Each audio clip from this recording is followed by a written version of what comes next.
Okay, now we're back with part 2 of the Miami Vice Daytona Spyder reveal. We're going to go a little more into a few more of the details that I've added to this car as we take one last look at it before moving on to the next project.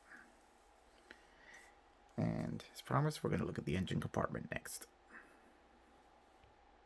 Okay, here we have the engine compartment with the hood off, and you can see that the one big departure this kit has from, well, among others, but the biggest departure is from a real Daytona is the engine, as this kit is based on the kit cars that were the actual cars used on Miami Vice, as a real Daytona was only used in a few scenes during the show's run. Here you can see the small block V8. It's really a very simple assembly, as the oil pan, the oil filter, the starter are the accessories that are cast into the block. The block itself is in two halves with the transmission.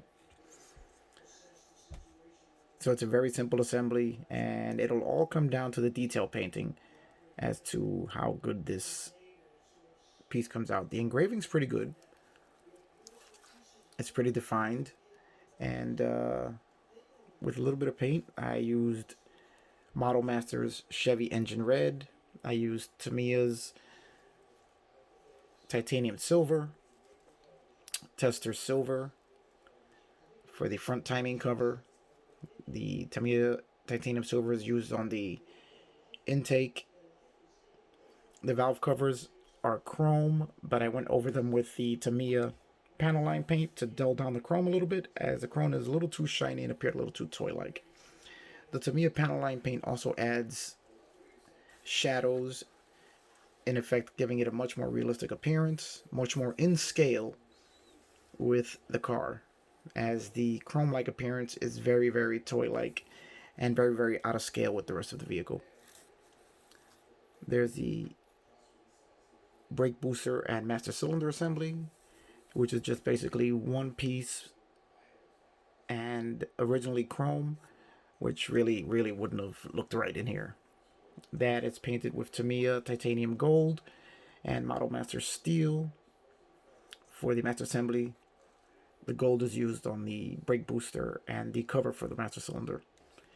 And then Tamiya panel line paint to highlight all of the details. The same way that I used it on the block. You can see the Tamiya panel line paint, the way it highlights the intake, the valve covers, the engine block assembly.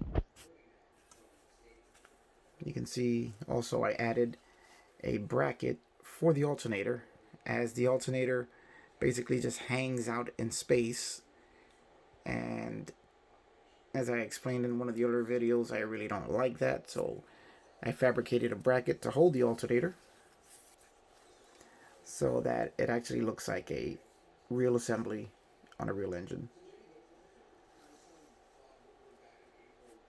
The air cleaner assembly is a big chrome piece. The forward half of the intakes I painted in semi-gloss black from Tamiya. The wires are from Model Car Garage for the spark plug wires, which I then gave a light coating of the Tamiya panel line paint just to add a little shadow and dull down a little bit of the bright yellow, as they looked, again, the super bright colors look very toy-like because you don't have any shadows that give it more of a realistic appearance. So the rest of the engine compartment is pretty sparse. There's pretty much nothing there. Nothing molded into it. So it wasn't not bad, but it could use a little more detailing, which I may do at some point in the future. Okay, now let's take a look at the undercarriage. Here we have the mufflers, the exhaust tips, the fuel tank. You can have the rear spring and axle assembly.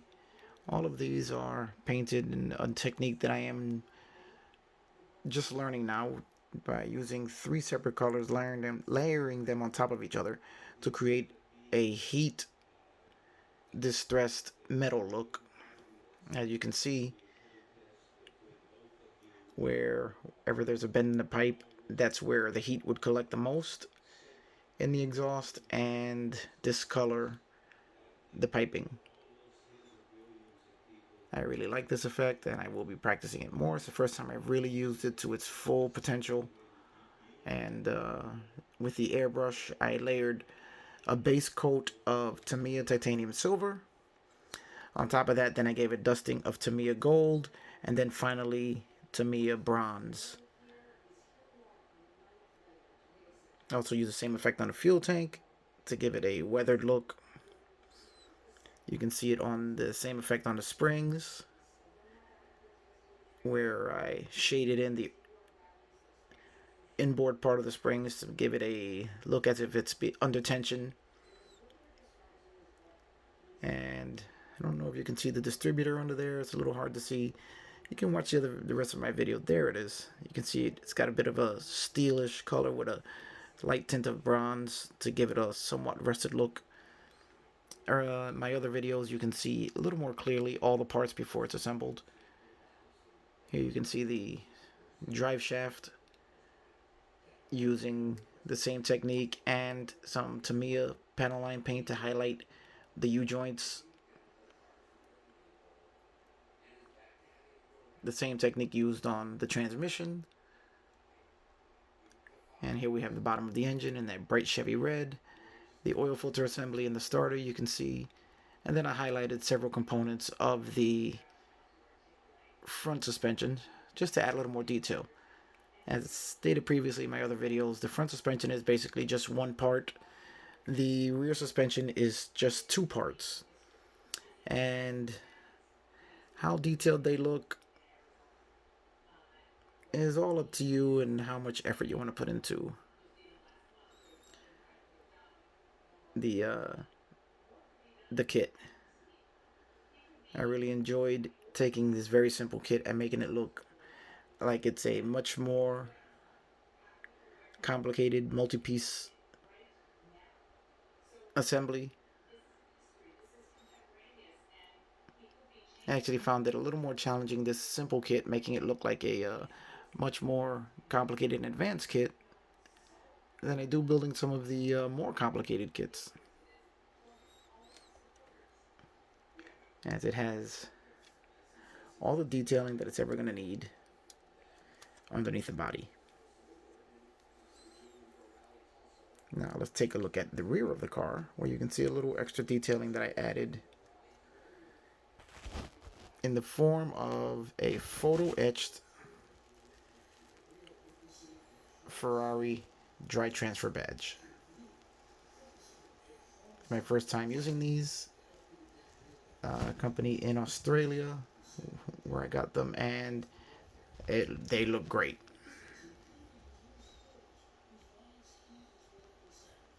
Now, I would recommend, if you're going to do this, that you shave down the original Ferrari script that's molded into the trunk lid, which I again forgot to do the same way I did the Pininfarina on the sides. But I found that once I laid the metal badge on it, it lined up pretty well. And I didn't want to repaint this car, so I decided I'm just going to leave it at that. Here we have the license plate. Again, the original plate is ZAQ, not ZAO. At some point, if I can match that green, I may add the slash for the Q. Now, one of my biggest gripes with this kit is the exhaust. The rear tips extend out way too far, and the mufflers hang down way too low. As you can see here, they're just above the ground when the car is sitting on a level surface. Now, in the real world, these would get ripped right out of the car because there's next to no ground clearance. Now, if I do build another one of these, I am going to completely redesign the exhaust into something that makes a little more sense. It's the only part of the kit that I honestly can say that I don't like.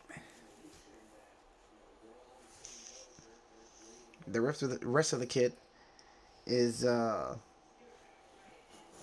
fun. I really enjoyed building this one, and I enjoyed having the opportunity to expand on its detailing. Yeah, in one of my earlier videos, I made mention of lowering the suspension so that the car sits more like a Ferrari, and I think the effect worked pretty well here, whereas the wheel well openings are greatly reduced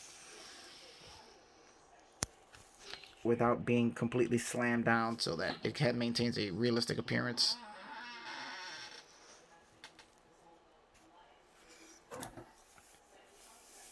And now let's take a look at the interior and some of the changes that I made. Now, this interior, as I stated before, is based on the coloring of the TV car using the original Ferrari Daytona interior components, as the car had a custom interior which was a bit different than the original Ferrari. Now here I used bare metal foil to highlight all the metallic surfaces within, such as the door handles. See if we can focus there.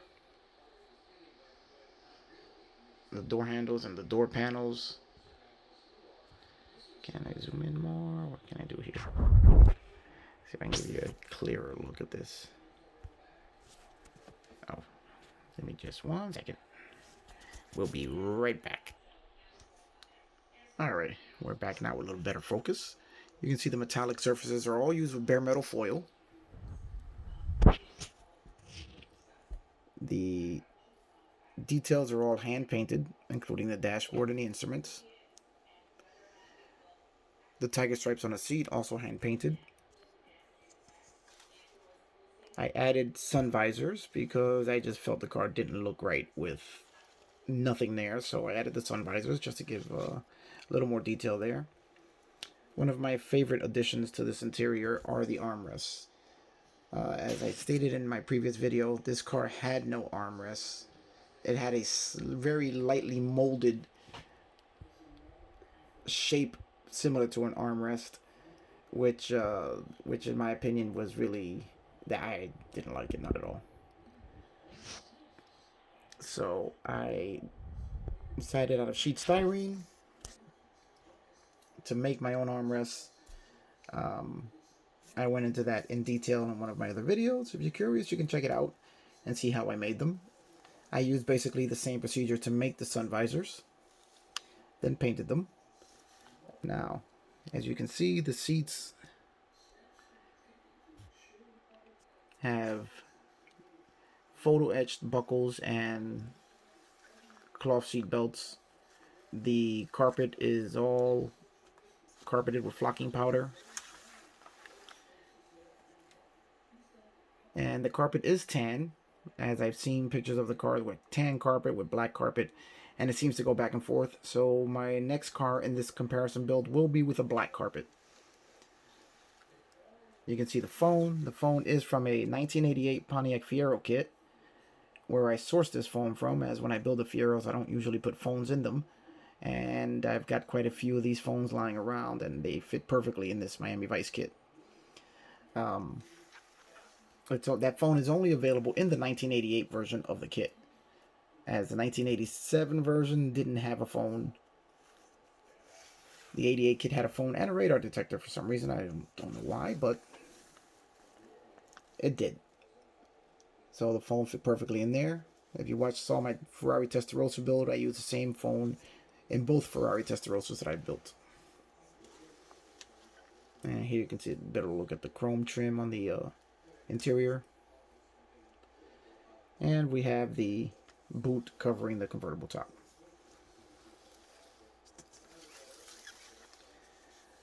So one other feature which I completely overlooked, and I didn't even notice until I was putting the sun visors in toward the end of the build, is that the car has no rearview mirror.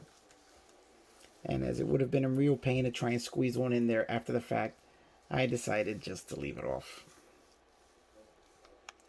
If anybody who's a fan of car movies, and this car in particular, knows, in a movie called The Gumball Rally, there's a scene where the driver of the Ferrari Daytona, a famous Italian race car driver, grabs the rearview mirror, throws it out the window, rips it off the windshield, and throws it out, and says, in Italian racing, what's behind you doesn't matter. Well, we're going to use that same thinking for this model. And we're not putting a rearview mirror in it. So there you have it. That is the full reveal of the Monogram 1/24 scale Ferrari Testarossa. Sorry, that was the previous build. Ferrari Daytona Spyder.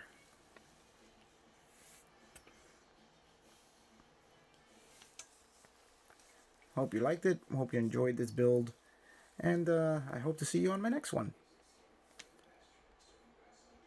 And just as a bonus, here we have the Monogram Ferrari Testarossa in 1/24 scale next to its cousin, the Ferrari Daytona, in 1/24 scale. Both of Crockett's rides, ready to take them out to bust some drug dealers. There we go. I'll give you one last look at Miami Vice.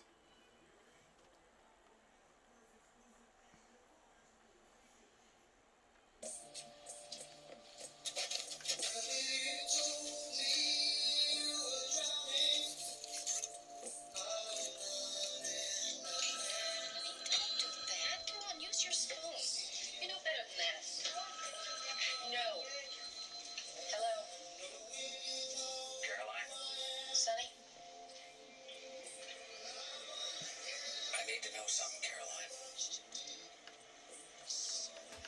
The way we used to be together. I don't mean lately, but before. It was real, wasn't it? Yeah, it was. You bet it was. Sonny, what's wrong?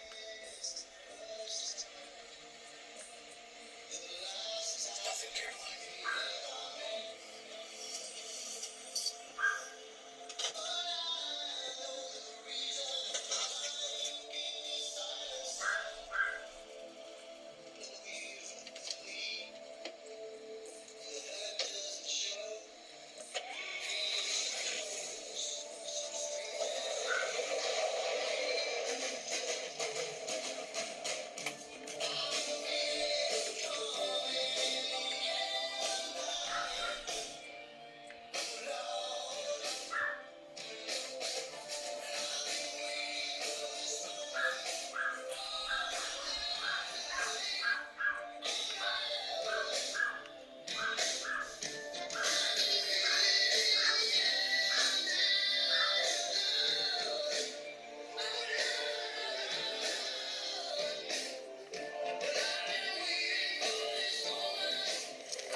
Hey, hold on, pal. What? I forgot something?